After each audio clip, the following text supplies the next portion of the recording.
Okay. One of the questions that we got this week, I think it was via email actually, was something about high intensity inappropriate vocals. So I'm assuming like non-contextual vocalizations.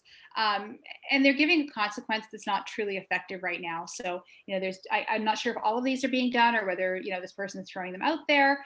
But things like overcorrection, writing and waiting her out. And they've placed it on extinction along with removing all reinforcing properties in the environment from others and attention from mom. And she's like, help, suggestions, they're just not appropriate. And it's not working. So I'm reading this going, okay, I've had a few kiddos who have high intensity vocalizations. I call them non-contextual vocalizations, and they can be tough, right? So I'm assuming, again, I don't know much information about this, but I'm assuming this is a kiddo who's probably maybe scripting TV shows or doing things like blah, blah, blah, blah, as you're talking, and maybe this person's not answering the question because they're just inside their head running a script, etc. I'm assuming that's what it is, so that's what I'm going with. I guess the first question would be function. Like, have you guys done a functional analysis on this? And if not, make sure you do. In the case of some of my students, I would say it's all the time, it's everywhere. What do I do? If it is automatic reinforcement, meaning, it's in all environments, it's not just, this is a hard program, so I'm going to escape in my head, or, hey, every time I do this, mom says this. If it is an automatic reinforcement, make sure you do that FA. My suggestion would be to test kind of like what's in it for the learner. So what do I mean by that? Sure, it's automatic reinforcement, but something else is going on. So, in my case, like I had a student one time who was, inside his head and he was engaging in non-contextual vocalizations, but it seemed to be that he just wanted to fill dead air. So he just, not that he didn't like quiet, but he just didn't, every time it was quiet, he would just fill dead air. And all we did to test this was we put some music on in the background, and not anything with words because I didn't want him to script it, just like classical music, just some kind of background buzz. And his vocals went down to zero or almost zero. And it was just because, the non-contextual vocalizations were to kind of fill space in the air. So that could be a very easy antecedent strategy. Just throw something like that on and see if that helps. Obviously, take data on that.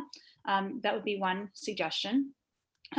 Another suggestion would be, like, again, if you know the function and if this function is escape or if it's attention, see if you can teach replacement behavior, right? So what type of replacement behavior can you teach, whether it's a request to say, I need a break, or, some type of request for attention. If it's automatic, maybe they can request time and place, right? So, I need to go over there and do this versus sitting at the table. Could be like a red card, green card. So, when it's green, it's time to, I can script away, but when it's red, I'm not allowed to script, etc. And developing that time and place. So that could be, another solution.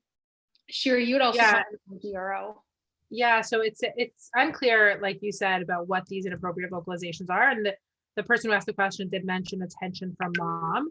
So in terms of an antecedent strategy, putting in place some sort of non-contingent attention schedule where they got that non-contingent attention, making sure that they weren't only getting attention contingent on the inappropriate vocalizations.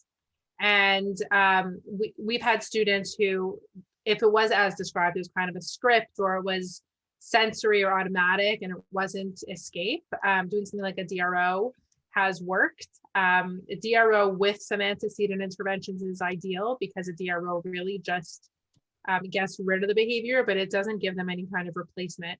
But with the DRO, they could be like the red card, green card, here's when it's okay, here's when it's not okay.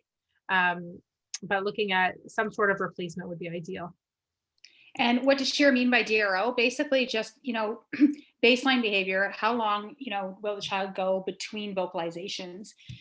Could be 10 seconds, it could be 3 minutes, it could be what have you. But whatever that baseline is that's where you want to start. Can you be quiet for 10 seconds? And if so, then you can get, some type of reinforcement or a token or something, and then gradually increasing that so that, they're quiet for 10 minutes, 15 minutes, etc. It's great if you're working one-to-one and you have nothing else to do except get rid of these vocalizations. But when you're in a classroom setting, obviously that's not realistic. So again, really look at the function and seeing if you can come up with some antecedent strategies as well as replacement behavior.